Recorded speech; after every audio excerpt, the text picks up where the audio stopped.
नमो अरहंताणं नमो अरहंताणं नमो अरहंताणं।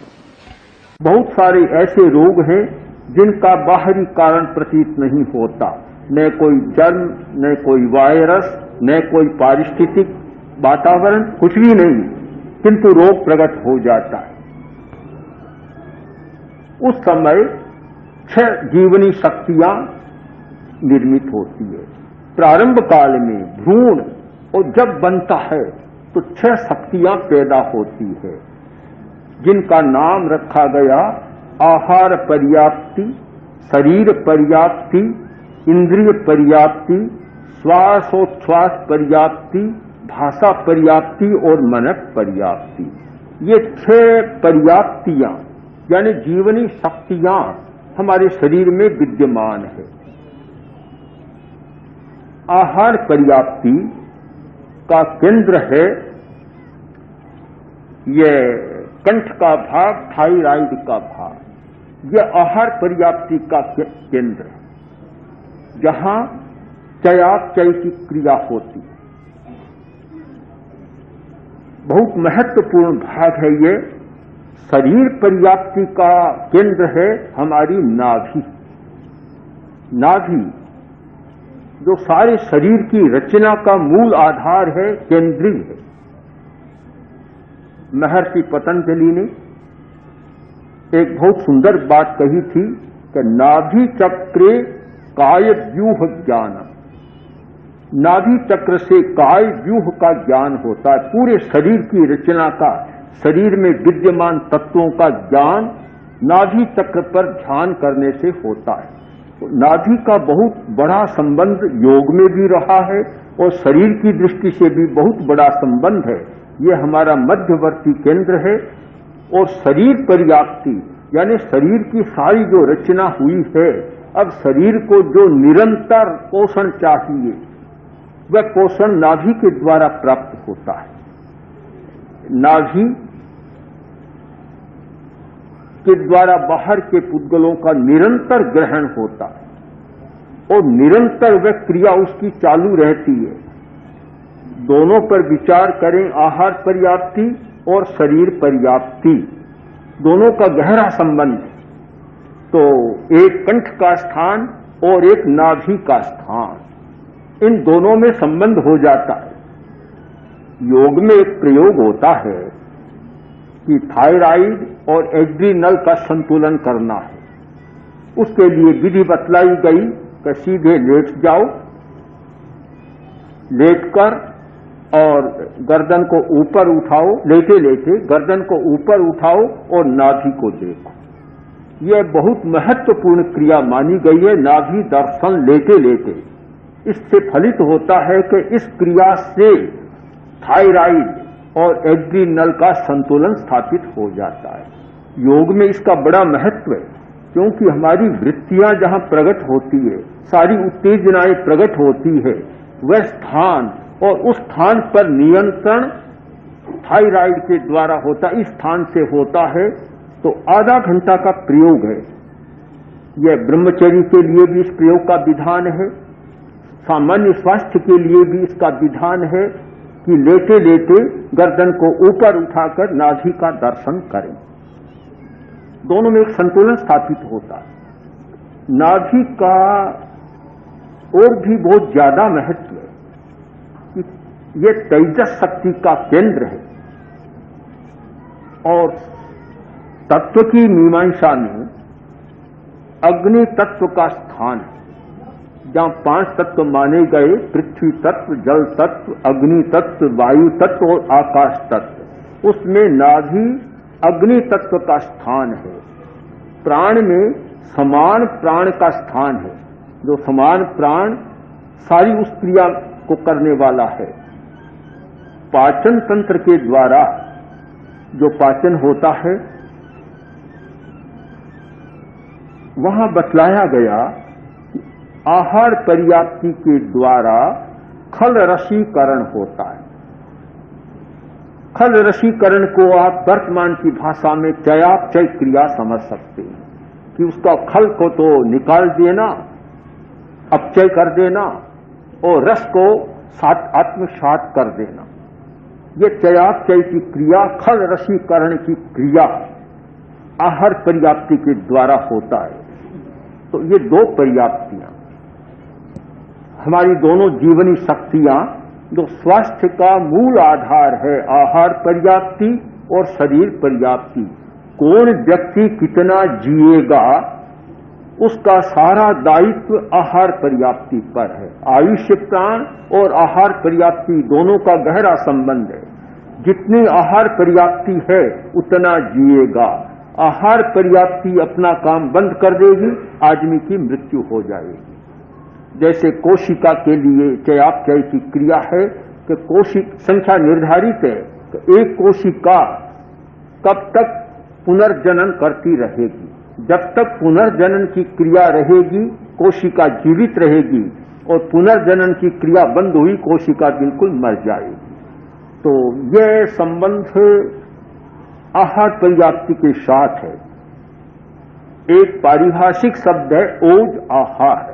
हम एक आहार लेते हैं मुंह के द्वारा या किसी बाह्य उपकरण के द्वारा, जैसे डॉक्टर ग्लूकोज चढ़ाते हैं या और भी नलियों के द्वारा पहुंचाते हैं, वह सारा मौखिक आहार ही है, कबल आहार कहलाता है। एक आहार हमारा होता है रोम आहार, जो हर रोए के द्वारा, शरीर की त्वचा के द्वारा हम आहार ग्रहण करते हैं। और एक आहार है ओज आहार। ओज आहार वह हमारी मूल शक्ति है।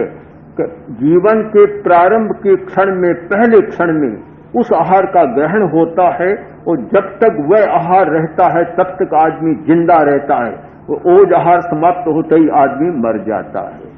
आहार पर्याप्ति, ओज आहार, इन दोनों में काफी गहरा संबंध है।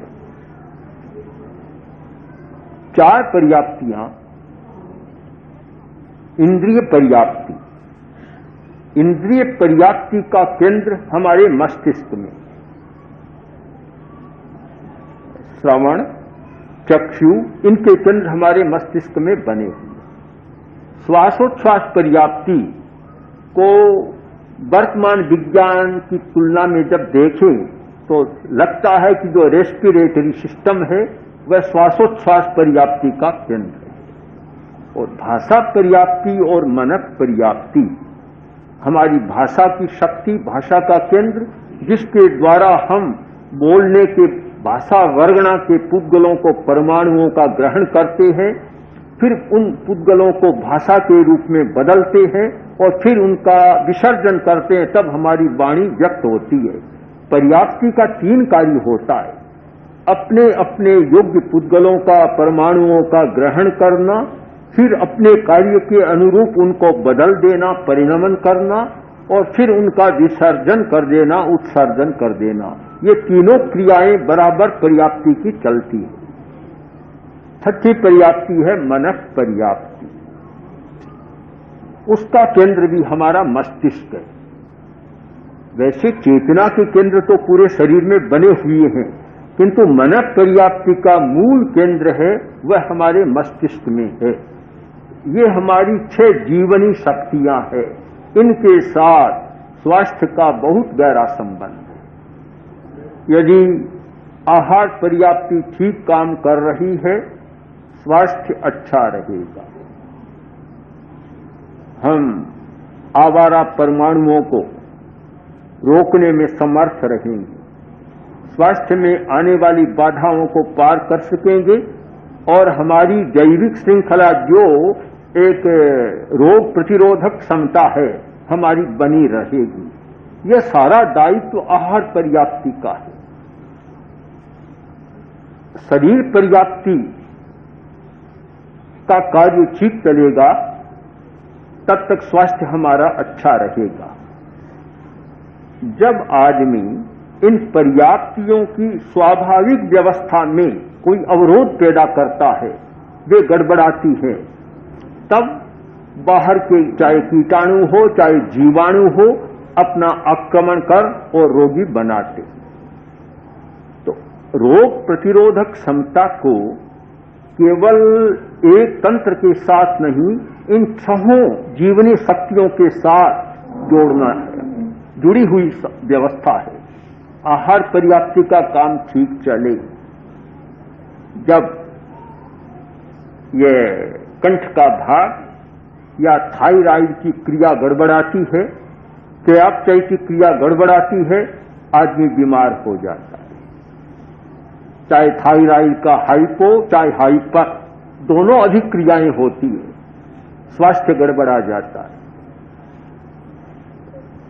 इसीलिए एक विधान किया गया था कि कंठ पर 1.25 घंटा का ध्यान का विधान, इस स्थान पर 1.25 घंटा ध्यान करें, जिससे थायरोक्सिन का निर्माण या जितनी भी उसकी जो स्राव है संतुलित होगा, चयापचय की क्रिया ठीक रहेगी। उसका संबंध वृत्तियों के साथ भी, केवल हमारी चयापचय की क्रिया के साथ नहीं, इसका संबंध वृत्तियों के साथ भी बहुत है। जो वृत्तियां बनती है, यह क्रिया ठीक नहीं है तो भय, डिप्रेशन आदि आदि अनेक मानसिक अवसाद की क्रियाएं भी प्रारंभ हो जाती है। तो आहार पर्याप्ति की सम्यक व्यवस्था चले, उसमें आदमी बाधा न डाले। बुरे भावों से भी बाधा आती, स्राव भी गड़बड़ा जाता है, बुरे चिंतन से भी बाधा आती है, और आहार के असंयम से भी बाधा आती है। प्रेक्षा ध्यान या महावीर का स्वास्थ्य विज्ञान, इस पर विचार करें तो हमें सबसे पहले ध्यान देना है कि मेरी आहार पर्याप्ति का कार्य सुचारू रूप से हो रहा है या नहीं हो रहा है, मैं उसमें कोई बाधा तो पैदा नहीं कर रहा।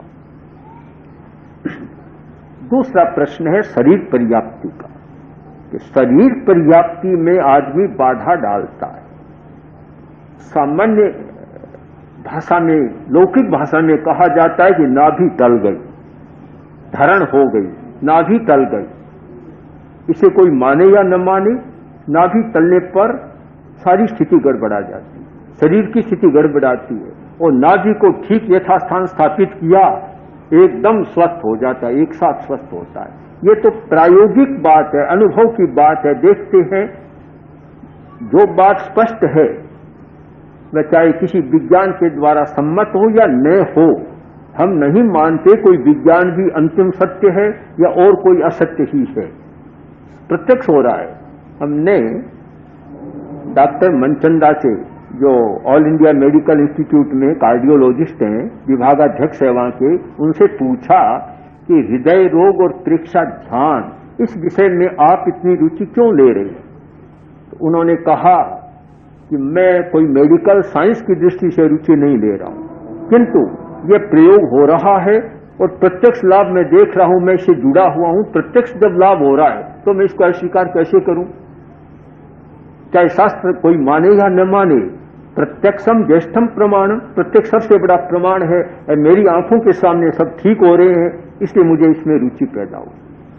तो हम भी किसी शास्त्र से ही बंधे हुए न रहें, जो प्रत्यक्ष लाभ हो रहा है उसको अस्वीकार नहीं करें। ये दोनों पर्याप्तियां, इनके प्रति हम जागरूक बने। शरीर पर्याप्ति में बाधा कब आती है? बीमारी के द्वारा भी बाधा आती है, और बीमारी को पैदा करने वाले भोजन के द्वारा भी बाधा आती है, और असंयम के द्वारा या वृत्तियों की अधिक उत्तेजना के द्वारा भी बाधा आती है। जैसे प्राचीन भाषा में कहा गया कि यह स्थान काय व्यूह का स्थान है, यहां ध्यान करने से व्यक्ति को पता लग जाता है कि वात और पित्त और कफ की स्थिति क्या है, उनका साम्य है या वैषम्य है। साम्यम आरोग्यम और वैषम्यम रोग है। इनका साम्य है तो आरोग्य है, और इनका वैषम्य है तो रोग है। इस स्थिति का उसको पता लग जाता है। शरीर के और भी परमाणुओं का पता लग जाता है।